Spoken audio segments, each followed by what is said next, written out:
mga Pinoy, likas daw na mahiyain at laging nagkikimkim ng ating damdamin. Pero minsan, ang pagsasarili natin sa problema nauuwi sa kung ano-anong aberya. At sa tuwing umiiwas tayo sa mga issue, saka naman namumuo ang mga intriga at di pagkakaunawaan. Kaya panahon na para basagin ang ating katahimikan. Dahil ang problema, pwedeng-pwede mong tawanan, pero hindi mo dapat talikuran. Kaya kung may problema, harapin mo, pag-usapan natin face to face.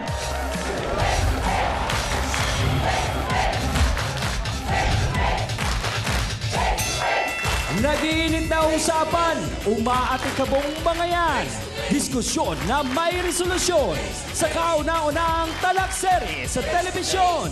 Face to face na with Miss Ami Perez. Kamusta mga sausawero at sausawera? Handa na ba tayo sa talakan? Tama kayo sa puti o sa pula? Sa O'Brien, ready na rin ba? O para mas masarap ang kwentuhan, ito ang ating kapatid na si Hans. Kay Ami, isa na namang happy day ito. Sausawa na, di ba? Saan ba tayo? Face to face na!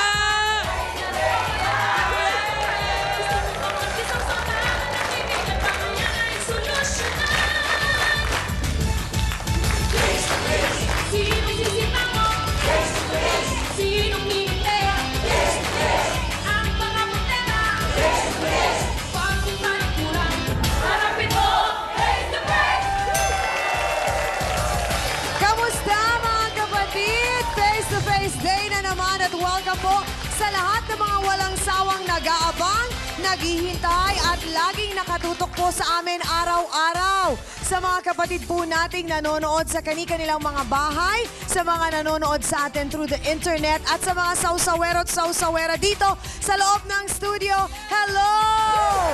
Welcome po sa isa na namang problema. Ito pong ating kakaharapin ngayong umagang ito susubukan po nating bigyan ng solusyon. Dito lang syempre sa nag-iisang talakserye at Barangay Hall on Air ang... Ako pa rin po ang inyong Ate Ami. Laging nagpapaalala kung may problema ka, harapin mo. Pag-usapan natin yan face to face. At para samahan ang ating mga sausawero at sausawera, eto na ang ating sausawan queen. Kapatid na Hans Mortel! Salamat, Ate Ami. Nako. may title na ako, nakakahiya.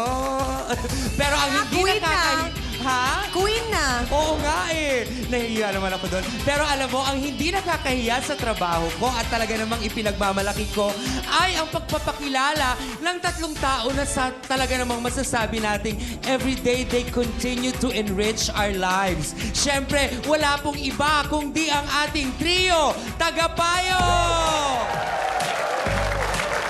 Kasama po natin today ang siyempre pa, Chief Public Attorney na Public Attorney's Office of the Republic of the Philippines, Attorney Persida Acosta.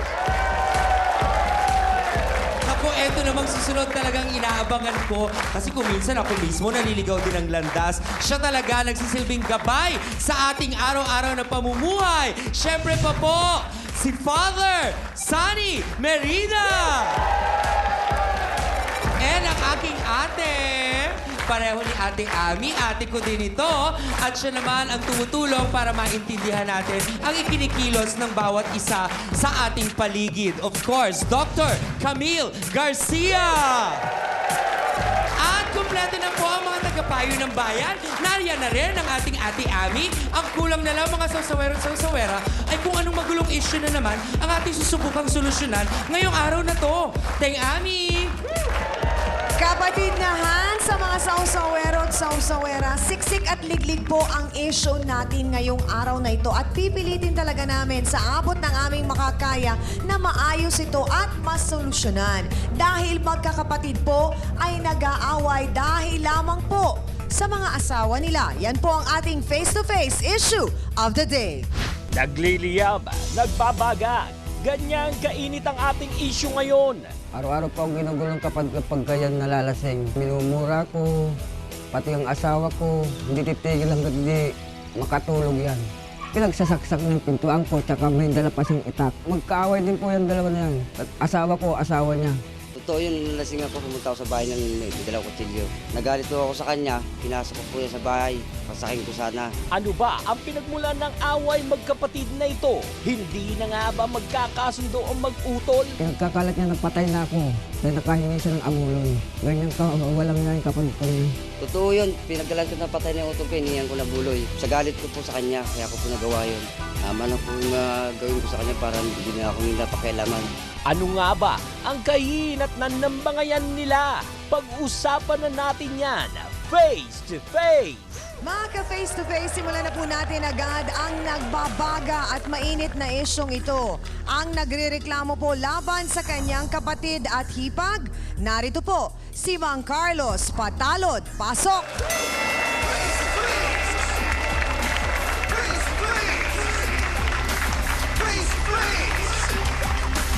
Mang Carlos, pakikwento po sa amin, ano po ba itong inyong inireklamo? Binugbog po ako ng mag-asawa na yan. Sino po itong mag-asawang Yan bumugbog po sa si inyo? Magdalena at Sumaldi Patalod.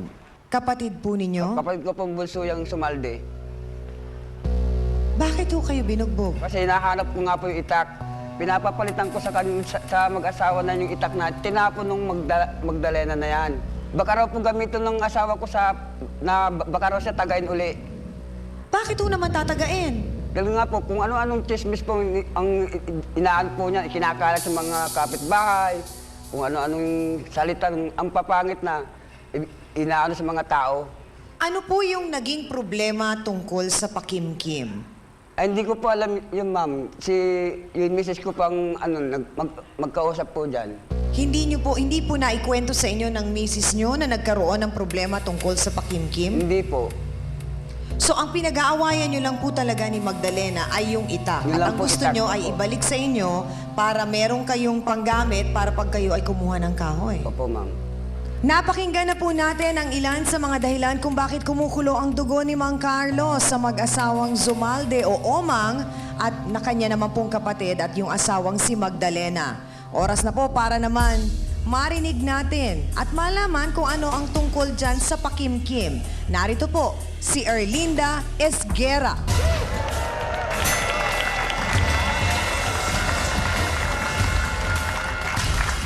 Aling Erlinda, kanina po ay tinatanong ko sa inyo pong kinakasama na si Mang Carlos kung ano yung tungkol sa pakimkim. Ano po ba ang nangyari doon?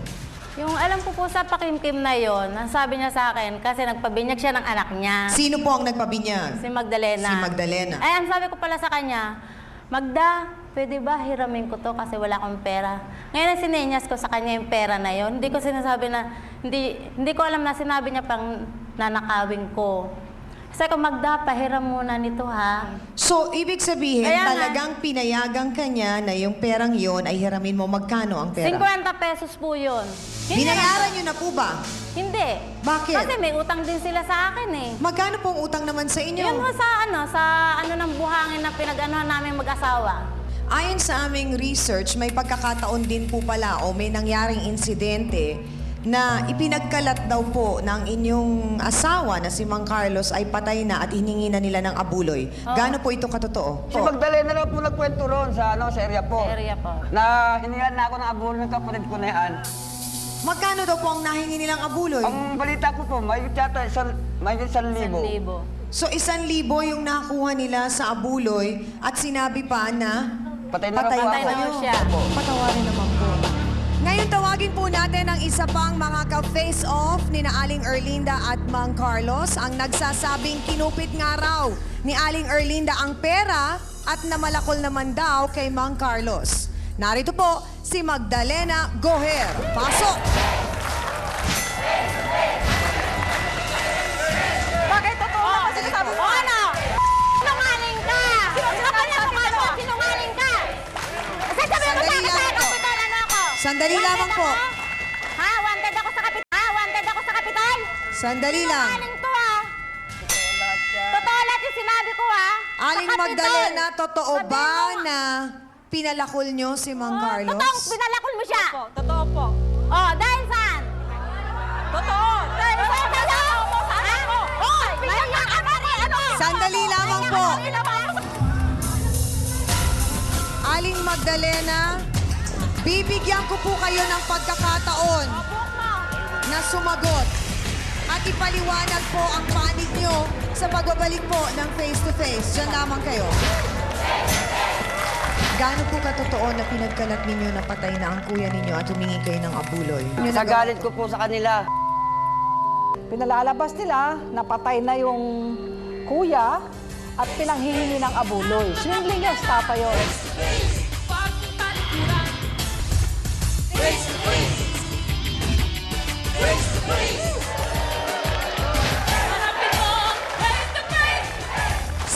Siksik po ang issue natin ngayong nagsimula po sa kinupit na pakimkim daw na umabot po sa paghingi ng abuloy para sa taong buhay pa. Abay, ginawa na pong patay para lang po makahingi ng abuloy. Paalala po ulit sa mga magulang, sa kanila pong mga anak na nanonood sa oras na ito. Seryoso po ang problema ang aming tinatalakay. Pakibantayan po ang inyong mga anak. Aling Magdalena, totoo po ba na yung pakimkim ay ipinautang ninyo at pumayag kayo na utangin ni Aling Erlinda? Ito pa ang totoo niyan. November 25, nagpabinyag ako sa anak ko. Ko? Hindi ka sumama sa simbahan. Anong hindi? Hindi ka sumama sa simbahan. Dahil born again ako. Oh, born again pa ako, Kapitol. Born again ako. Katayin naman ang salita ako. Sandali lamang po. Nag-born again Aling ako. Erlinda, binigyan po namin kayo ng pagkakataon na Alam mo, born magsalita. again ako. Okay, ito po ang chance nyo na Aling Magdalena. Pagkatapos po, anong nangyari? Sinasama kita sa simbahan, pero ayaw mo sumama. Talaga hindi ako sasama. Pero nung dumating kami galing simbahan, ikaw ang may hawak sa anak ko. Oh. Nagbigay ng pakimkim mga ninang at ninong ng anak ko. Hindi mo binigay sa akin. Ay, Ibinulsa mo! Ibinulsa mo ang pakimkim ng anak ko! Sandali lamang po. Oh, dahil ako nagsasabi ako na totoo! Magkano ba? Kung totoo. Magkano po? Bakit ikaw Magkano umiiyak? ang mga Kung binigay totoo, ng mga bakit ikaw ninong at umiiyak? ninang? kasi nungalingan lang yung sinasabi mo. Magkano po ang binigay ng mga ninong at Hindi ninang? ko kalakihan yung binibigay ng mga ninang sa anak 50 ko. pesos lang yung binigay, pinakita ko Pero sa'yo. ang totoo, Magda! yun ang nakita ko. Magda, Ginano ito, niya ang pera ng 50 anak ko, ng pesos. anak Sabi ko, na Magda. pinagpipim sa anak ko. Magda, Ang pera, Lenagohan. binulsa mo. Sabi Yun ang totoo. 50 pesos. Sandali lamang po, Aling Erlinda, nang dahil po ba sa insidenteng yun po ba ang naging dahilan para ikaw at ang iyong asawa ay gumawa ng kwento na patay na ang inyong Kuya Carlos at humingi kayo ng abuloy? Tama lang po yung ginawa ng asawa ko. Bakit? Dahil nangigat ang asawa ko sa... Dali lamang! Ayaw! Buhay kayo para magkaroon kayo ng pera! Dahil ikaw matanda! Sandali lang, Magdalena. Sandali lamang po. Magkano ang nakuha ninyong abuloy? Hindi ko po alam kung magkano pang nakuha ng abuni ng asawa ko. Basang alam ko po pinang-iinom ng asawa ko. Oh! Inaalam ko dahil yun ang totoo! Magdalena, sandali lang. Sandali lamang po. Sandali lang. Pinakita sa ng mukha asawa niyo. mo. Aling Dahil ano, Magdalena. tapos kinain nyo rin. Aling Magdalena. Ginamit po ang pera pang-inom ng asawa niyo? Opo, Tama yon? tama po yun. Totoo ba na yung itak ni Mang Carlos ay itinapon ninyo? Itinapon ko po sa ilog. Bakit mo itinapon? Dahil ito po si Linda. Patsuting nagagalit sa akin. Yung itak na yun ang pitpit niya. Paano si Nabitawan mo yung itak! Tinapon ko sa ilog! Pero totoo po ba na ginagamit niyo ang itak na yon bilang panakot sa kanya? Hindi naman. O sinungaling ka! Sinungaling ka! Sinungaling ka! Sinungaling ka! Bakit ka gumagano? Sobra ka pala sinungaling eh. Hindi ka, dahil hindi totoo. Pero gaano katotoo, Magdalena? Sobra ka sinungaling! Magdalena, wag ganon, please. Wag ganon. Bakit po umabot sa puntong kailangan palukulin niyo ang kuya niyo? Si Kuya, nambubwisit sa akin yan. Hanggang sa na dumating yung punto na pinatulan ko yan. Ano nangyari sa anak ko? Nakunan ako ng dahil sa inyo. Nakunan? Oh, gusto niya pa ipakita magpuntod ng anak ko? Nako. Nang dahil sa inyo?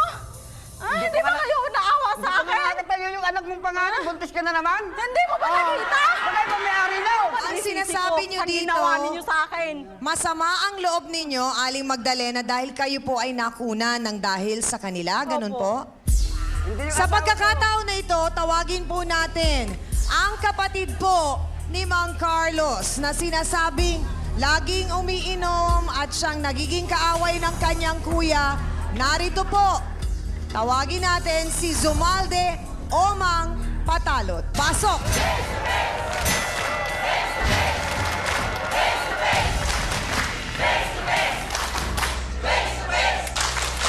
Gaano po katotoo na pinagkalat ninyo na patay na ang kuya ninyo at humingi kayo ng abuloy? Totoo po yun, ma'am. Bakit Kasi po niyo sa nagawa galit to? ko po sa kanila. Galit na galit sa Opo. kuya mo. Sandali lamang po.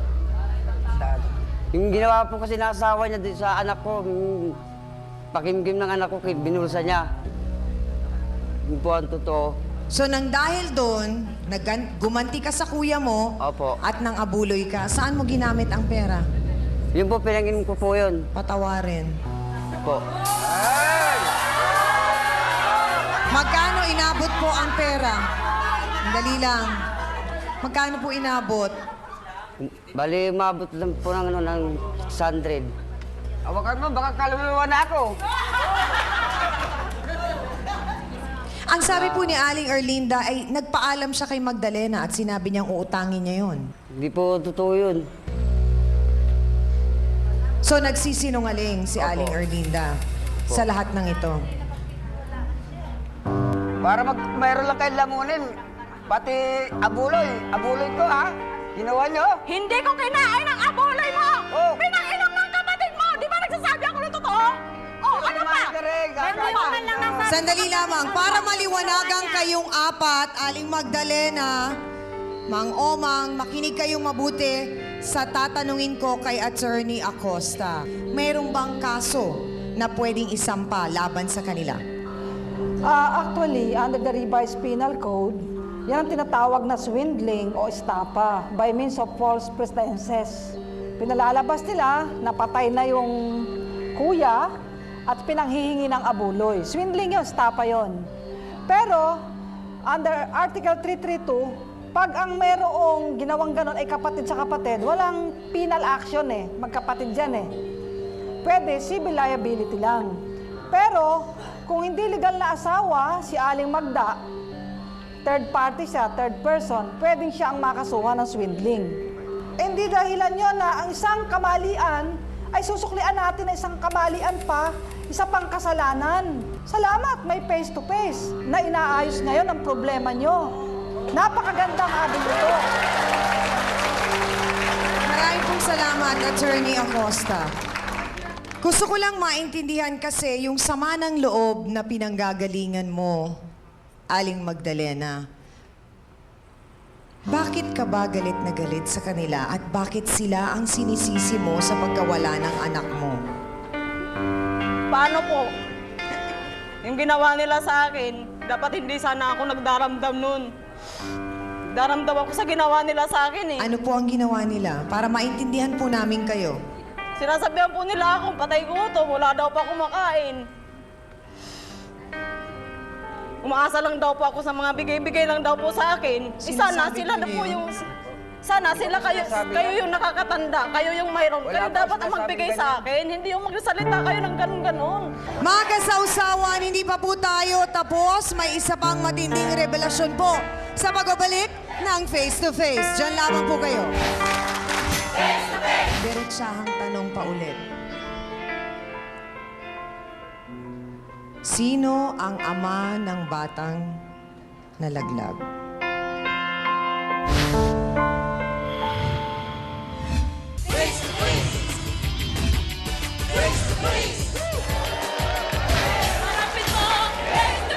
Welcome back po dito sa Face to Face. Kambal-kambal na issue, pakimkim at abuloy, itak at palakol. Yan po ang ating issue ngayong araw na ito. Muli paalala po sa kanilang mga magulang, pakibantayan po ang inyong mga anak dahil napakaseryoso po ng issue ngayong araw na ito. Muli paalala po sa kanilang mga magulang, pakibantayan po ang inyong mga anak dahil napakaseryoso po ng isyong ating tinatalakay ngayong araw na ito at napaka-sensitibo po.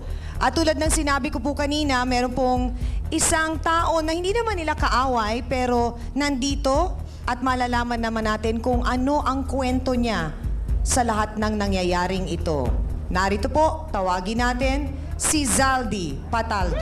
Pasok!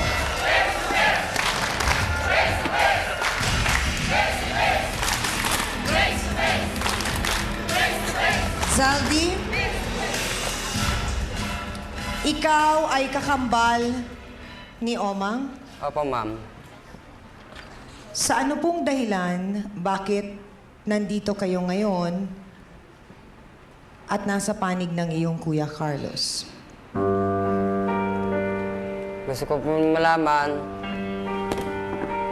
Tol, una-una, sa'yo, alam ko pagka nalasing ka, pinagsiselosan mo ako sa asawa mo. Tol, yung pagsiserve ng tol, totoo yan, patawarin mo ako. Bakit? Ba't ka humingi ng tawad sa kanya? Anong ginawa mong kasalanan? Dahil tol, Bakit ka humingi ng tawad sa kanya, Zaldy? ma'am, totoo po ma'am yung binibintang niya po sa akin na may relasyon kami na asawa niya.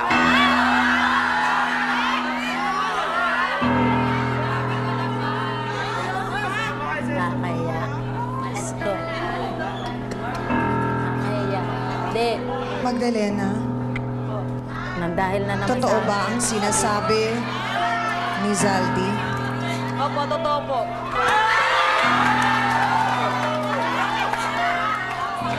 Gaano na kayo katagal na may relasyon? 2 years na po.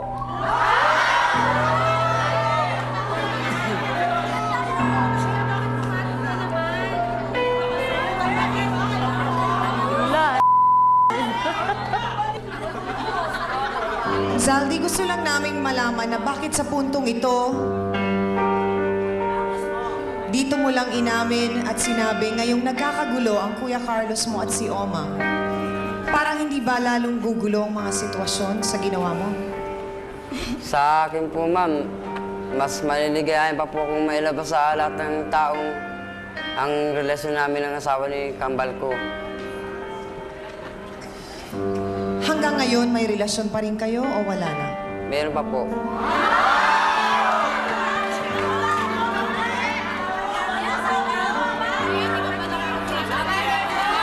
Ang dahilan ba kung bakit mo sinasabi ito ngayon ay dahil nakukonsensya ka, Zaldy? Opo ma'am.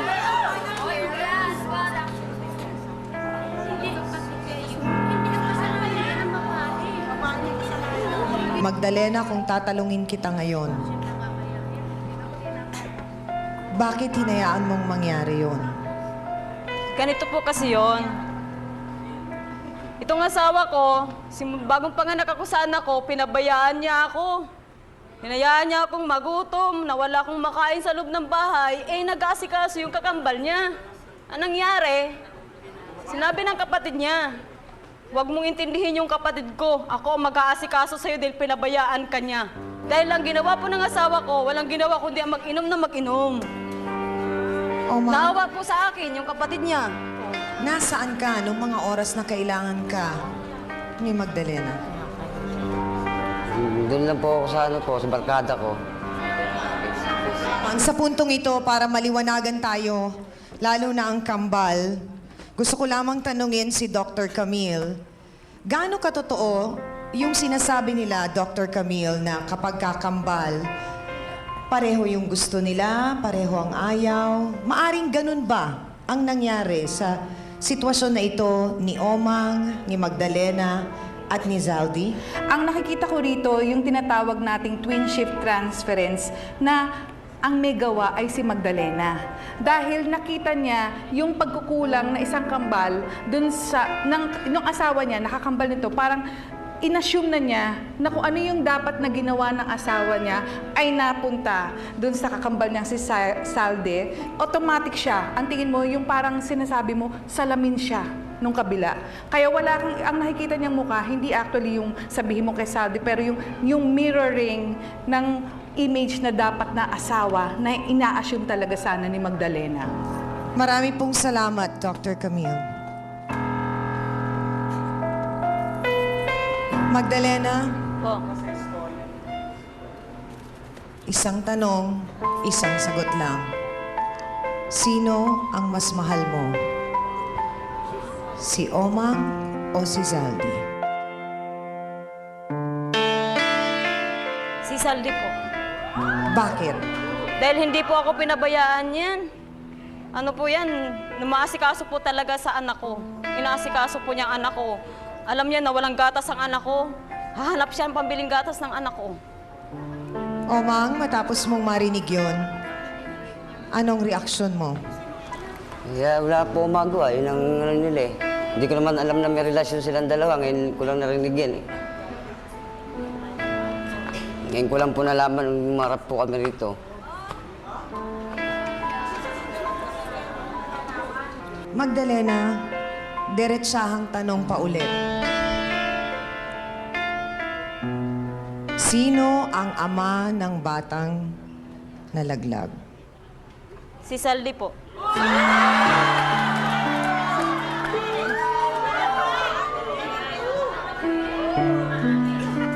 Totoo yun?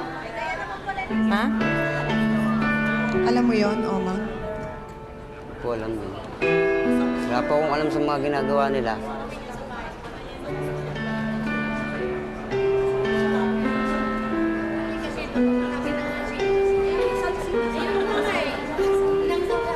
Zaldi, Ma'am.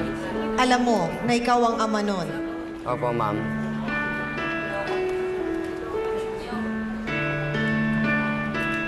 Narinig mo ang sinabi ni Magdalena kanina na ikaw ang mahal niya. Opo. Ano ngayon ang gusto ninyong mangyari? Kung hindi po mag-aabol ng kapatid ko, papayag po kami dalawang magsama na lang.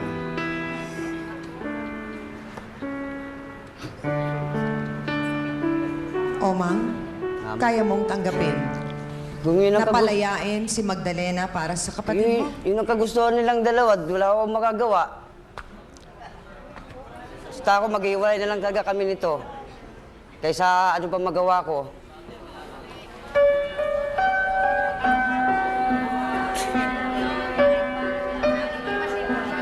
Ang ating pong huling hirit at ang payo ng ating trio tagapayo sa pagbabalik po ng Face to Face. Diyan lamang kayo.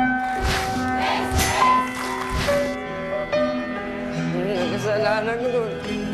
Ayun. Sige na.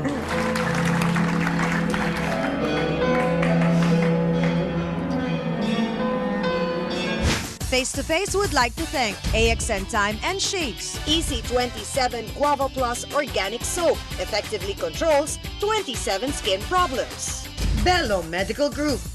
F101 Direct Sales, Apparel and Shoes. Philips Time. May Minami. Galing ng quality.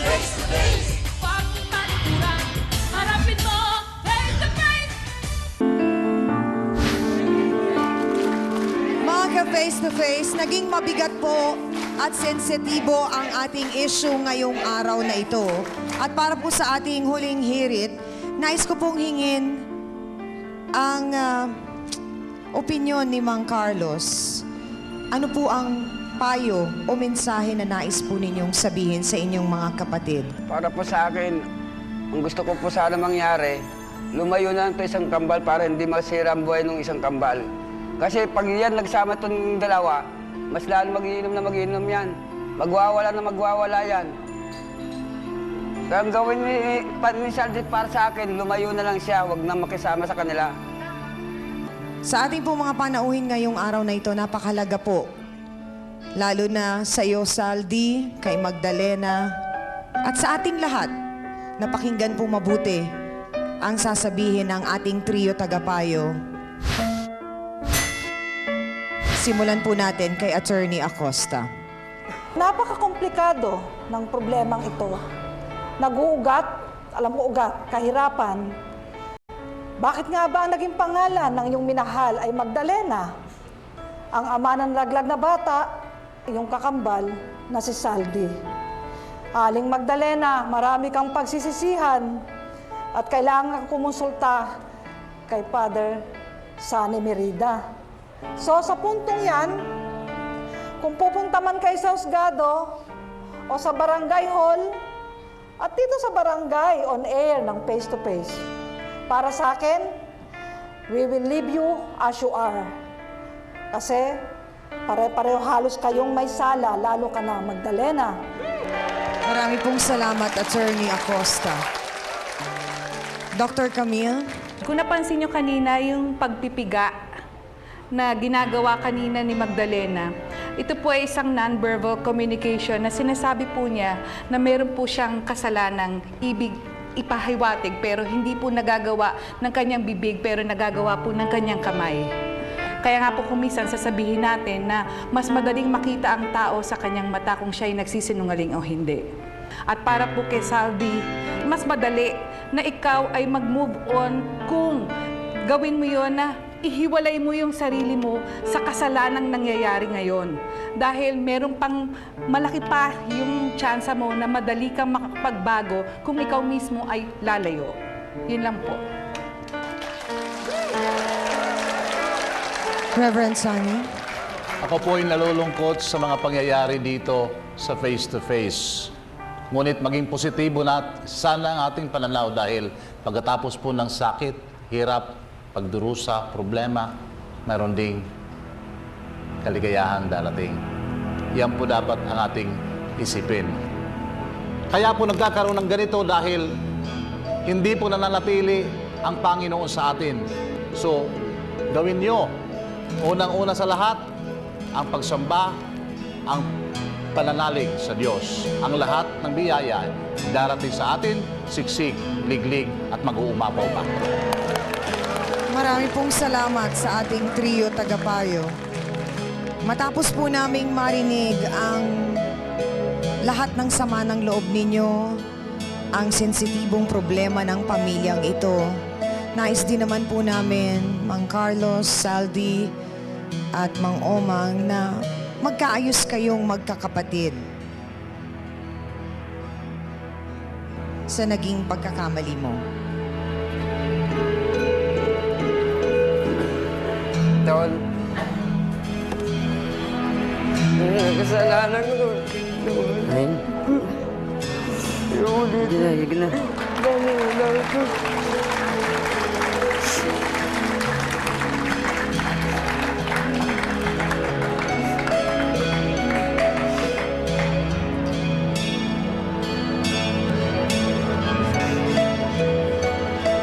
Magdalena,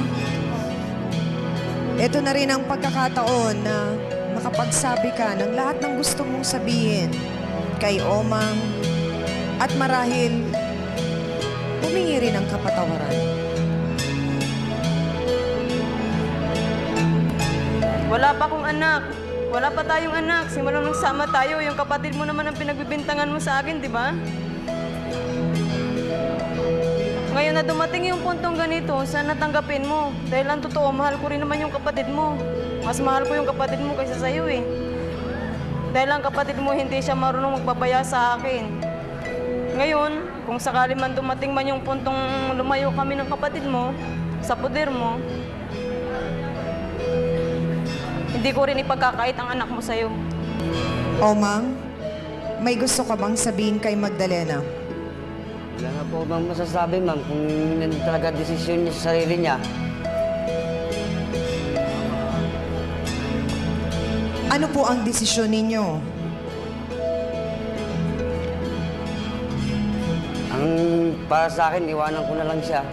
Lalayo na lang ako. Ano, Tol? Ayaw humiwalay sa'yo ni Magda. Ikaw, nasa desisyon mo yan. At ako, nakapag-desisyon na ako ng sarili ko.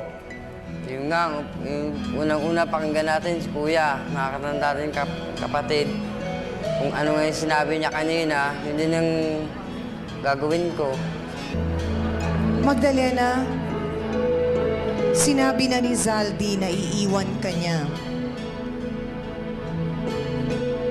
At hindi na ipagpapatuloy pa yung relasyon ninyo. Dahil mas mahalaga para sa kanya ang kanyang kapatid na si Omang. Hindi ko po matanggap yung ginawa niya dahil pangako po niya, hindi niya ako iiwan. Tumuloy ka Hindi ko po kayang malayo sa kanya dahil mahal na mahal ko po siya.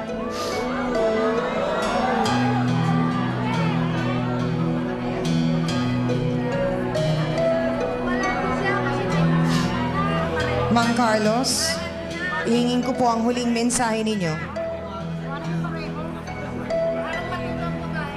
Para po sa akin, ayusin mo kasi yung buhay mo, buhay niyo mag-asawa.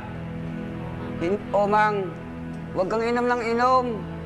Buhayin mo yung mga anak mo. Ayusin mo yung pamilya mo. Tigilan mo yung pag-iinom mo, bawasan mo. Para yung pamilya mo, masikaso mo sila. Magbuo uli kayo para maayos nyo ang pamilya nyo. Yun lang po para sa akin sa kanila. Marami pong salamat. Aminin na po tayo mga kapatid. Ano nga po ba ang natutunan natin sa ating issue ngayong araw na ito? Marami po. Una, huwag abusuhin ang tiwalang ibinigay sa atin. Dahil kapag tiwala na po ang nawala, napakahirap na po nitong ibalik. Pangalawa, huwag din daw po tayong sugod ng sugod. Alamin po muna ang totoong nangyari at kung anong dahilan ng isang bagay bago ka magalit. Dapat po maging responsable tayo sa bawat kilos natin. Pangatlo, igalang mo ang mas nakakatanda sa'yo, lalo pa kung ito ay kapatid mo dahil iisa lang ang pinanggalingan ninyo. Pang-apat, huwag po nating pagnasahan ang hindi iyo. Lahat po ng tao ay pinanganak na may katapat, sabi nga nila. Maaring hindi pa lang dumarating ang tamang panahon para makita mo ang taong inilaan para sa'yo. Pero meron at merong darating para sa'yo sa tamang panahon at pagkakataon. At panglima, hindi po masamang humingi ng tawad. Hindi po ito nakakabawas o makakabawas sa ating pagkatao. Bagkus, ito po ay nakakapagpabilib pa po dahil marunong tayong umamin sa ating nagawang pagkakamali. At dahil limited lamang po ang oras natin dito sa Face to Face, sigurado po kaming marami pa sa inyo ang patuloy na pag-uusapan ang aming pong tampok na kwento sa araw na ito. Para po sa walang tigil na tsikahan at usapan, may anligayang balita po sa atin ang Talk and Text. Bagong Talk and Text Unli Talk Plus, the double Unli Talk at Unli Text sa over 42 milyong kasama. 100 pesos lang po, good for 5 days. Talagang tipid sulit dahil po sa Talk and Text, tipid sulit together. At hanggang sa muli mga kapatid, maraming salamat sa aking co-host na si Hans Mortel. Sa ating pong dance squad, kina B1 at B2. Sa ating trio, tagapayo. Sa mga sausawero at sausawera sa loob ng studio. At sa ating pong mga panauhin ngayong araw na ito, na ibinahagi po ang tunay at totoong kwento ng kanilang buhay. Para po sa mga gustong magbahagi sa atin ng kanilang mga problema, issues o mga bagay na hindi po pinagkakaunawaan, mag-email lamang po kayo sa amin at susubukan po naming tuldukan ang lahat ng yan. Muli, ako po ang inyong Ate Ami. Laging nagpapaalala ang problema, pwede mong tawanan, pero hindi mo yan dapat talikuran. Kaya kung may problema ka, harapin mo, pag-usapan natin yan face to face. Para po sa inyo to, mga kapatid. Hindi ka pwede mga tuwiran dyan. Kasi pag nangakiran ka, bugbog ka. Sinungaling ka.